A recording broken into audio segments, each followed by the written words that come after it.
सभापति जी धन्यवाद।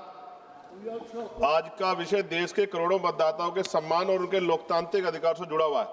सदन जानता है कि 22 दिसंबर 1930 को बाबा साहब अम्बेडकर लंदन स्थित सेंट जेम्स पैलेस में आयोजित फर्स्ट राउंड टेबल कॉन्फ्रेंस की फ्रेंचाइज उप समिति में अपनी बात रखते हुए उन्होंने स्पष्ट कहा था कि भारत में जिम्मेदार सरकार तभी बन सकती है जब वह उन सभी नागरिकों के प्रति जिम्मेदार हो जिनके जीवन, स्वतंत्रता और संपत्ति पर वह कानून बनाती। और डॉक्टर अंबेडकर ने चेताया था कि सीमित मताधिकार अलग तंत्र को जन्म देगा और सत्ता जनता से दूर होती चली जाएगी। ये चेतावनी केवल भारत के संदर्भ में नहीं थी, बल्कि दुनिया के अनेक लोकतांत्रिक व्यवस्थाओं में भी इसका यही संघर्ष चला। ब्रिटेन ने 1928 में सार्वभौमिक वयस्क मताधिकार लागू किया। अमेरिका ने 1965 में वोटिंग राइट एक्ट इस सिद्धांत पर आधारित था कि कोई भी प्रशासनिक प्रक्रिया ऐसी ना हो जो गरीब नागरिकों, अल्पसंख्यकों और महिलाओं को मतदान से वंचित करे।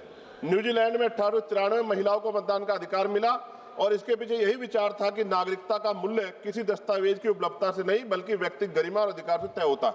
हमारे अपने इतिहास में भी यही संघर्ष दिखता है।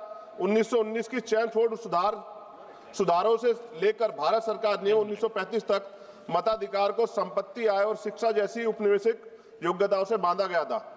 डॉक्टर अंबेडकर ने 17 मई 1929 को अपनी रिपोर्ट में लिखा था कि मताधिकार को कर्पा समझना दासता की स्वीकृति है और इसी विचारधारा ने हमेशा संविधान में आरंभ से ही सार्वभौमिक वयस्क मताधिकार को शामिल करवाई। ये उपलब्धि ब्रिटेन, अमेरिका, फ्रांस जैसे देशों की तुलना में कहीं अधिक साहसी और प्रगतिशील थी। सभापति जी, राउंड टेबल कॉन्फ्रेंस में 5 करोड़ से ज्यादा जो कमजोर वर्ग के लोग थे उनके 2 प्रतिनिधि थे, डॉक्टर अंबेडकर और श्रीनिवासन, और अधिकांश राजनेता जो पुरानी व्यवस्था थी निर्वाचन की उससे सहमत थे, जिसमें 80 लाख लोगों को वोटिंग का राइट था और वो संपन्न स्वर्ण जातियों के लोग थे। मैं आज सदन के माध्यम से देश के प्रत्येक नागरिक को बताना चाहता हूं कि आज जो देश में प्रत्येक वयस्क व्यक्ति को जो वोट का अधिकार प्राप्त हुआ है वो डॉक्टर बाबा साहब अम्बेडकर की देन है और माननीय काशीराम साहब ने भी हमें इसका प्रयोग करना सिखाया। माननीय सभापति, जब SIR मताधिकार के लिए निर्वाचन आयोग द्वारा ऐसे दस्तावेज मांगे जा रहे हैं जो बड़ी संख्या में नागरिकों, विशेषकर महिला और गरीब घुमंतु जातियों, आदिवासियों, दलितों, वन गुजरों के पास उपलब्ध नहीं है। आधार कार्ड जो देश के अधिकांश नागरिकों के पास उपलब्ध है उसे पर्याप्त क्यों नहीं माना जा रहा है? डॉक्टर अंबेडकर ने इसे अन्याय बताता और कहा था व्यक्ति जितना गरीब होगा उसके मताधिकार देना उतना ही आवश्यक होगा और उन्होंने कहा political power is the master key by which you can open all door of your progress. भारतीय फ्रेंचाइजी समिति 1932 ने कहा था साक्षरता, बुद्धिमत्ता या राजनीतिक क्षमता का माप नहीं है और ज्योतिबा फूले ने 1882 की में हंटर कमीशन में कहा था यदि शिक्षा और अवसर बराबर नहीं है तो अधिकारों की समानता ही समाज को संतुलित रखेगी। पेरियार ईवी रामास्वामी नायकर ने कहा कि राजनीतिक अधिकार जन्मसिद्ध अधिकार है, इन्हें योग्यता के नाम पर सीमित नहीं किया जा सकता। चौधरी चरण सिंह जी ने भी कहा मताधिकार लोकतंत्र की नींव है। उनको तो ये भी कहना था कि भारत में मतदान करना अनिवार्य। मेरी भी मांग है कि मतदान अनिवार्य कर देना चाहिए। महामना रामसुब्रमण्यम वर्मा जी ने कहा वोट केवल राजनीतिक प्रक्रिया नहीं बल्कि सामाजिक न्याय प्राप्त करने का साधन है। SIR की ड्राफ्ट मतदाता सूची प्रकाशन में दोहरी प्रविष्टियां, मृतक घोषित किए गए जीवित लोग और अनेक गलतियों ने पूरे सिस्टम की पारदर्शिता में प्रश्न चिन्ह लगा दिया है। इस प्रकार की त्रुटियां बताती है जो 1928 और 1932 में भारतीय आयोग ने कहा था कि प्रशासन की कमजोरियां नागरिकों के अधिकार छीनने का आधार नहीं हो सकती। जी स्वरूप अभी बस कुछ रह गया थोड़ा सा। SIR के संबंध में विवाहित महिला मतदाता और BLO की स्थिति को नजरअंदाज किया जा रहा है। जब कोई महिला 20-25 वर्ष अपने पति के साथ एक ही पते पर रहती है, उसके बच्चे भी वहीं पढ़ते हैं, तो उसको अलग से उसको लेगेसी लिंकेज क्यों मांगा जा रहा है? क्यों 20-25 वर्षों बाद भी पति के पते को और पति के मतदाता पहचान पत्र को अस्थायी क्यों नहीं माना जा रहा है? यह प्रक्रिया न केवल व्यवहारिक है बल्कि महिलाओं को मतदाता सूची से बाहर करने पर गंभीर खतरा। SIR प्रक्रिया में लगे BLO और अत्यधिक कार्य दबाव के कारण कई BLO ने सुसाइड नोट लिखकर आत्महत्या की। प्रशासनिक अधिकारी ने उसे एक स्वाभाविक घटना बताया जो गैर जिम्मेदार दिखाता है। बिना प्रशिक्षण के BLO से SIR या जटिल कार्य कराना पूर्णतः व्यवहारिक है।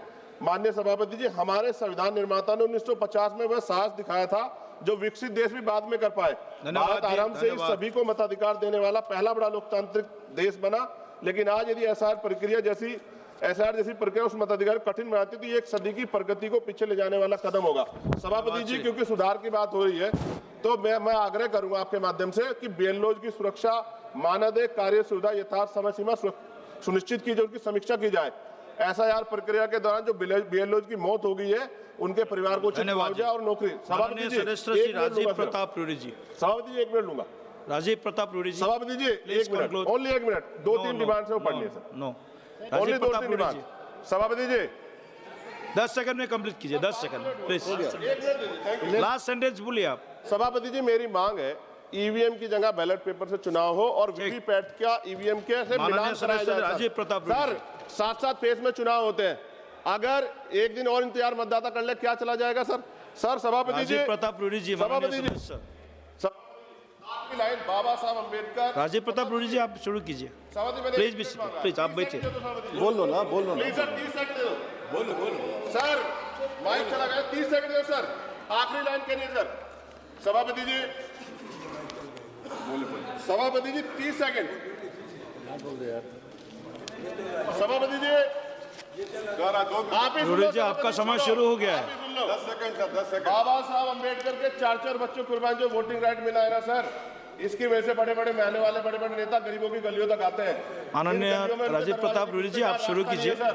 और ये वोटिंग राइट सर हम जाने देंगे, ये बात मैं आपके माध्यम से सरकार को, इलेक्शन कमीशन को बता रहा हूँ। ठीक है, आप शुरू कीजिए। धन्यवाद अध्यक्ष जी। सभी माननीय सदस्यों ने अपने अपने राय रखे, सबकी बात मैं सुन रहा हूं।